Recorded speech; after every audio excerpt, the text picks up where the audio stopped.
পবিত্র রমজান মাসে সৌদি আরবের মক্কায় ধর্মপ্রাণ মুসল্লিদের জন্য উদ্বোধন করা হয়েছে কোরআন জাদুঘর।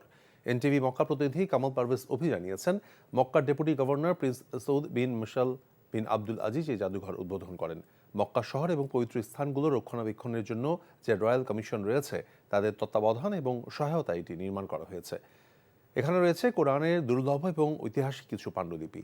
তবে ওই জাদুঘরের অন্যতম আকর্ষণ ইন্টারঅ্যাক্টিভ ভিজুয়াল প্রদর্শনী, যার মাধ্যমে দর্শনার্থীরা জানতে পারবে শুরুর দিকে কিভাবে পবিত্র কোরআন শরীফ লেখা শুরু হয় এবং কোন প্রক্রিয়ায় এগুলো যুগ যুগ ধরে সংরক্ষিত হয়ে আসছে।